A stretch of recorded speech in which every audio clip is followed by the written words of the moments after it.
Amber Belulin entered the world on December 6, 1981 in San Antonio, Texas.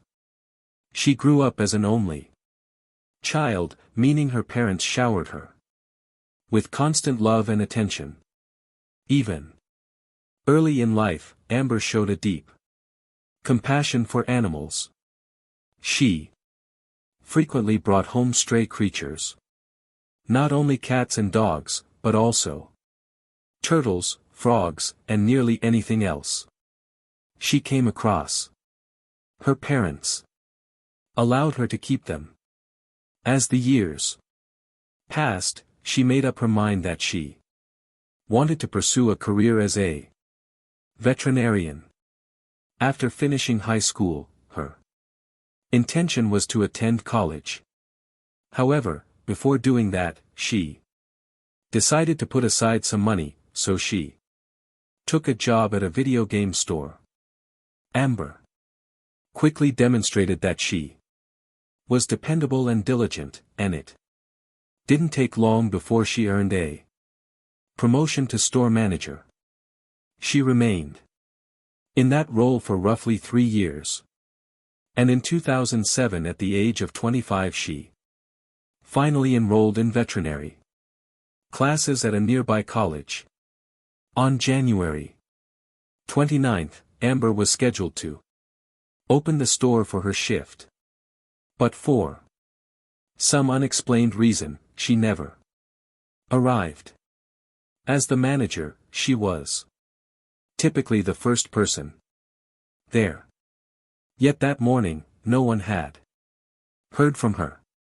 When the head office noticed that the store still had not opened, they attempted to call Amber, but she didn't pick up. They even tried the store's landline, but there was no answer.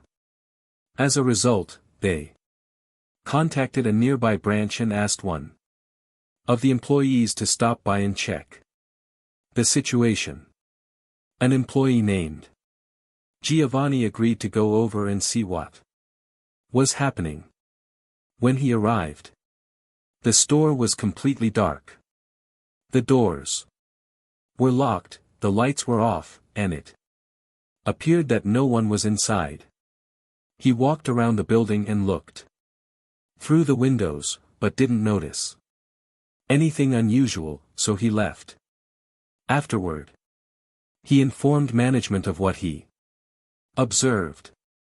They continued trying to reach Amber, but still received no response. Hours passed without any sign of her. And around noon, they called the other store again and asked Giovanni to return for another check. Giovanni went back to the store, but this time something was different.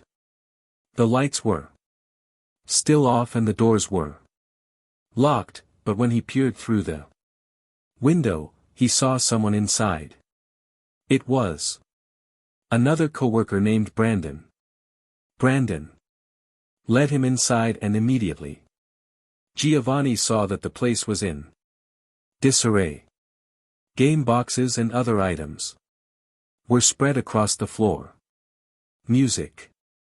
The cash register was open with money scattered around the counter.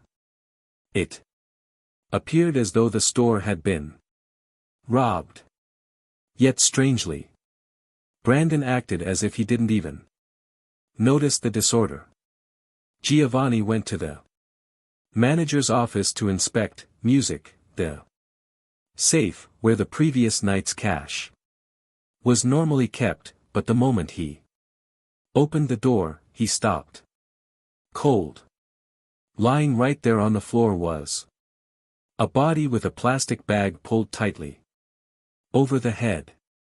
Giovanni immediately contacted the police, and officers arrived at the scene shortly after. Investigators quickly confirmed that the victim was Amber. After surveying the store, they reached what initially seemed like an obvious conclusion. She had been killed during a robbery. The cash register was fully open and the safe in. The office had been completely emptied. Amber's car was still parked just outside. The doors were unlocked and her cell phone was resting on the seat. That only created more questions. Why would she leave her car unlocked with all of her belongings inside? Another puzzling detail was how the killer managed to leave the building. Both doors had been locked when Giovanni arrived earlier that morning. With assistance from other employees, detectives determined that the suspect had taken more than just cash. They had also stolen about 50 video game discs, an Xbox, and several PlayStations, adding up to approximately $6,000. As police, music, worked to piece everything together, the medical examiner concluded that Amber had died from asphyxiation. It appeared that the killer used a plastic bag and held it over her head until she stopped breathing. Specialists believe the struggle lasted for several minutes. And throughout it, Amber fought with all her strength, but was unable to escape. They also found that her hands had been bound with duct tape at some point, though the killer likely removed it after she died. Detectives interviewed Amber's coworkers and learned that she typically arrived at the store around 9 a.m. an hour before opening. Her routine involved taking the cash from the safe and bringing it to the bank before preparing the store for the day. Based on their findings, Amber had arrived on time that morning, unlocked the door, and walked inside. Investigators believe the killer attacked her almost immediately before she had the opportunity to collect the money. Soon after, detectives received another important lead. The manager of another store within the same chain said he had spoken with Amber on the phone that morning. They talked briefly after she arrived at work, but the call was cut short. Amber suddenly said she needed to go and hung up. As police uncovered more details, it increasingly seemed that this case involved more than a simple random robbery.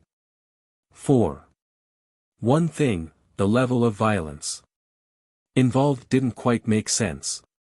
Amber had apparently opened both the register and the safe, meaning the killer wouldn't have needed to harm her to get the money.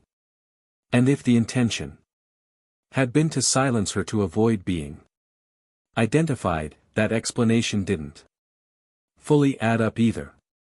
In situations like this, robbers usually rely on a gun or a knife.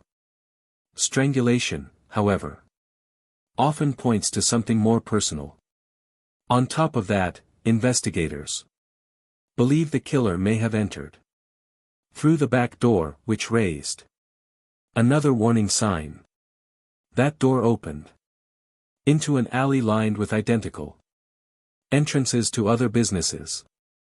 So, unless someone was familiar with the layout, there was no clear way to know which door led to which place. Taking all of this into account, police began to suspect the killer might have had a personal motive and possibly even worked at the store.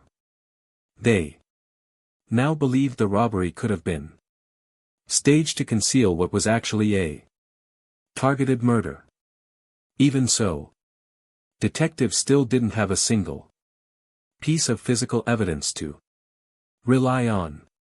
This particular store didn't have any surveillance cameras, unlike the other locations in the chain.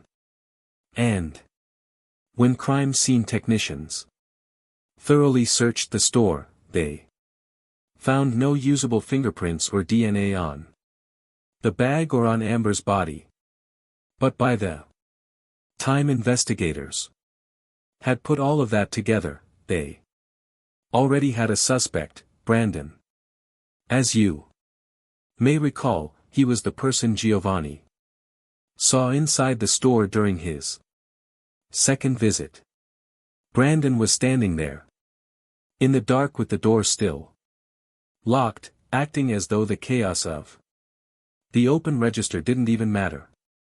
He also told police that he hadn't gone into the manager's office and hadn't seen Amber's body.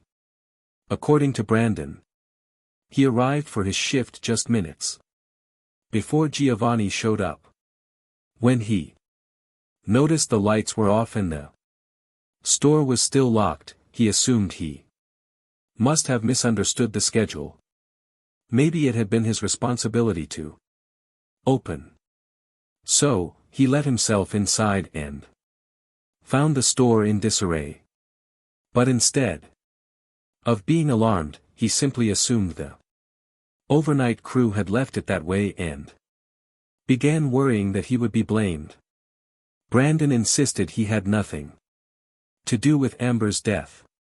Claimed he never saw her body and said he had no idea anything was wrong.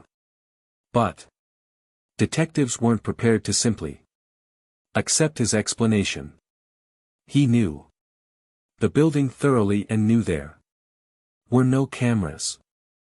And on top of that, they uncovered something else, a potential motive. Amber's family and coworkers told police that she had complained about Brandon several times. He was her assistant, and according to Amber, he regularly slacked off and didn't take his job seriously. Things deteriorated to the point that she decided to file a formal complaint with management and even asked that he be fired. But here was the crucial detail. Amber was planning to send that complaint on the very morning she was killed. So yes, Brandon had both motive and opportunity. But still, police didn't have a single piece of evidence tying him to the crime. They obtained a warrant to search his home, his car, and even his phone. And to their surprise, they found nothing. That was strange. Because the killer had taken nearly 50 game discs and 4 music consoles. That property had to be somewhere, but there was no trace of it. Not in Brandon's car and not in his apartment. Even more surprising were his phone records. Information from his cell phone provider showed that Brandon wasn't anywhere near the store until around 2 p.m. while Amber was killed. Sometime around 9 that morning. On top of that, he claimed to have an alibi. He said he spent that morning helping his fiancée and her parents, and when police followed up, they all confirmed his account. Even so, investigators weren't ready to remove Brandon from consideration. For the next several days, they rechecked his alibi and tried to determine whether there was any possible way he could have committed the crime. Meanwhile, Amber's funeral took place. And to everyone's shock, Brandon attended. By that point, her entire family knew he was the primary suspect, so seeing him there felt like a slap in the face. Eventually, however, detectives confirmed that his alibi was airtight. There was simply no way he could have been at the store that morning. So, despite the music, red flags and his strange behavior, they had no choice but to rule him out and begin looking elsewhere. They also looked into Amber's boyfriend, a man named Fred. Just minutes before her death, she had texted him, "Love you." But like Brandon, Fred had an unbreakable alibi. Once again, police found themselves back at square one. Sometime later, investigators held a press conference alongside Amber's parents, asking the public to come forward with any information related to the case. A massive reward of $100,000 was announced, with most of it contributed by the store where Amber had worked. Over the following weeks, tips began to pour in. But one after another. They all led nowhere. Gradually, the case went cold. And as the months passed without answers, detectives began to wonder whether justice would ever be done. That continued for 7 months until the case suddenly took an unexpected turn. Police received a call from a man who wanted to remain anonymous. He claimed he had information about Amber's murder, though at first he was vague and hesitant. Still, sometime later, he agreed to meet with detectives and share what he knew. According to this witness, the day before Amber was killed, a friend of his had suggested they carry out an easy robbery. He refused the offer at the time, choosing to walk away. But everything changed the very next day, when he turned on the news and saw reports confirming that Amber had been murdered. It immediately clicked in his mind who could be responsible. The realization came quickly because someone he personally knew worked at the same retail chain as Amber. However, that person was not Brandon as some might have assumed. It was Giovanni. According to the witness, he met with Giovanni the day after the murder took place. And during that meeting, the conversation took a disturbing turn. Giovanni did not hint or imply. He openly admitted that he was the one who had killed Amber. The witness said the confession left him stunned and deeply shaken. Despite the severity of what he had just heard, he did not go to the police right away. Fear controlled his decision. He believed that if Giovanni was capable of murdering Amber, he might just as easily silence him next. What made the witness's account even more significant was the personal connection between everyone involved. The witness knew both Giovanni and Amber well. At one point, all three of them had worked together at the same store for a period of time. Because of that shared history, Giovanni would have been fully aware of how the store operated. He would have known there were no security cameras inside. And he also would have known that Amber trusted him. That trust meant he could have easily entered the store that morning without raising any suspicion. Because Amber would not have hesitated to let him inside. These details helped explain how the crime could have occurred without signs of forced entry or immediate alarms being triggered. Not long after these details came to light, police brought Giovanni in for questioning. During the interrogation, Giovanni denied every allegation. He insisted repeatedly that he had nothing to do with Amber's murder. Detectives pressed him hard, applying pressure from multiple angles. But no matter what tactics they used, Giovanni never Confessed. In the absence of a confession or tangible proof, investigators reached a dead end. Eventually, they had no choice but to let him go. With no physical evidence tying him directly to the crime, detectives began to question whether the witness's testimony on its own would be strong enough to move forward with formal charges and a trial. Those concerns were shared by the district attorney. After reviewing the case, he made it clear that he was not convinced. He told investigators that without solid, concrete evidence, something beyond a statement, there was almost no chance of persuading a jury to convict. As a last-ditch effort, investigators decided to obtain a DNA sample from Giovanni.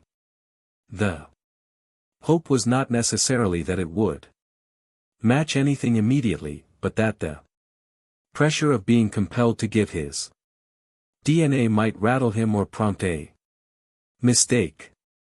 Even though there was no usable biological evidence recovered from the crime scene, they believed the process itself could have an impact. They secured a warrant, went to Giovanni's home, and collected the sample. Still, Giovanni remained calm, denied all involvement and continued to maintain his innocence. Then just one day later, something else happened that caught investigators' attention. Detectives learned that Giovanni had suddenly left town with his wife and children. The family had relocated to Laredo, a city located right near the Mexican border. To law enforcement, this move felt like a serious red flag. It raised immediate concerns about flight and the possibility that Giovanni might attempt to cross into Mexico. However, without concrete evidence, their hands were tied. They could not legally arrest him. And now they faced the growing fear that if he disappeared across the border, finding him again would be far more difficult. Over the next several months, police continued to dig, hoping for a break in the case. They followed up on tips, re-examined leads, and revisited old information, but nothing new surfaced. Time passed, and eventually a year and a half went by. As the case grew colder, it began to feel as though Giovanni might never be held accountable for Amber's death. Then, without warning, detectives received a phone call, one that would completely change the direction of the investigation. It was June 2008, 18 months after Amber's murder, and the person on the line was a woman named Veronica. What immediately stood out was who she was, Giovanni's wife. She told detectives that she had never believed her husband was involved in Amber's death at first, but that changed the day police came to collect his DNA. As soon as the officers left, Giovanni turned to her and said they needed to pack their things and prepare to move. When she asked what was happening, he told her the police suspected him of murder. Veronica then asked him directly if he had killed someone. He looked her straight in the eyes and said yes. She instantly understood that he was talking about Amber, but she was too afraid to argue or deny it. According to Veronica, Giovanni had always been aggressive and controlling.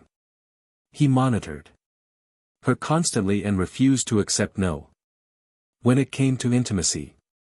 If she resisted, he would restrain her. with duct tape and force himself on her. He didn't care that their children were asleep in the same room. They were all living in a one-bedroom apartment. She believed that if she ever went to the police, he would kill her, so she stayed silent, moved with him, and did whatever she could to survive. Eventually, she found the courage to ask him directly if he had killed Amber, and Giovanni confirmed that he had. He also said it happened during a robbery. Veronica pleaded with him to turn himself in, but he refused. Because of that, she told him she wanted a divorce and intended to take the children with her. In response, Giovanni suggested they talk things over calmly while getting coffee. Instead of driving to a cafe, he took her to a remote area, locked the car doors, and pulled out a gun. She begged him not to kill her, but Giovanni ignored her pleas. He sexually assaulted her at gunpoint, and then without warning he did something she never expected. He handed her the gun and told her to shoot him. Veronica refused. She managed to convince him that if he died and she went to prison for killing him, their 2 children would lose both parents. Eventually, he calmed down and drove her back home. The following day, Giovanni drove her and the children to her mother's house, then left. As soon as he was gone, Veronica contacted the police. With her statement, the district attorney finally authorized an arrest. But there was a major issue. Giovanni's exact location was unknown, and detectives believed he had already crossed into Mexico. They reached out to the U.S. Marshals, who placed him on their list of the 15 most wanted fugitives and began coordinating with Mexican authorities to locate him. The process took roughly a month and a half until Mexican officials finally found Giovanni at a relative's home. He was just across the U.S. border, only a few miles away. In a cruel twist of irony, when authorities arrested him, he was playing one of the very video games he had stolen from the store on the day Amber was killed. Under the extradition agreement between the United States and Mexico, bringing Giovanni back to Texas came with one condition. Prosecutors had to remove the death penalty as a possible sentence. They didn't really have a choice, so they agreed. Later, they decided to offer Giovanni a plea deal. Because without the death penalty, the district attorney saw little reason to drag the case through a trial that could last for years. As part of the agreement, Giovanni was required to plead guilty in exchange for a life sentence with the possibility of parole after 30 years. He accepted the deal and finally gave his version of what happened that morning. According to him, he never intended to kill Amber and only wanted to steal some money because he had recently lost his job. At first, he claimed she complied with everything he demanded. But at some point, she tried to call for help. That, he said, was when he killed her, but detectives didn't believe that explanation for a moment. First of all, Giovanni hadn't lost his job. He was still employed at another store at the time of the murder. Second, the idea that he hadn't planned to kill her didn't make sense either. Amber knew who he was. Even if he had escaped after the robbery, she could have easily told police exactly who to look for. Giovanni also claimed that he had felt guilty the entire time and had even considered turning himself in, but said he kept putting other people's needs ahead of his own, whatever that was supposed to mean. As part of the plea agreement, Giovanni was only required to give a partial confession. So, some details about what truly happened that day remain unknown. In the end, he was sentenced to prison. The earliest date he will be eligible for parole is 2038. After the sentencing, Amber's parents made it clear that they would fight with everything. They had to make sure he never walks free. And finally, there is Brandon, the man police initially suspected of Amber's murder. For weeks, detectives treated him like the killer, and everyone around him, his family, and his friends knew he was under suspicion. Investigators even attempted to pressure his fiancée into turning him in. They asked her how she could sleep next to a murderer, and warned her that she might be his next victim. Despite all of that, police never officially informed Brandon that he was no longer a suspect. For a long time, he lived with the fear that he could go to prison for a crime he didn't commit. And the people around him had no idea he had been cleared. In the end, however, Brandon was able to rebuild his life. He got married, started a family. And in 2018, he even saved a young girl's life. At that time, he was working as a truck driver, and while passing a drainage canal, he noticed a 13-year-old girl being swept away by the current. There had been a heavy storm, and the canal was overflowing. She couldn't escape on her own, so Brandon rushed over to help. With assistance from others, they brought over a ladder and the girl climbed out. She spent several days in the hospital, but she survived. Thanks entirely to Brandon.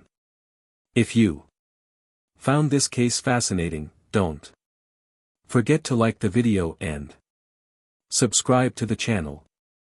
We post crime case videos every night. Until next time, stay sharp, stay vigilant.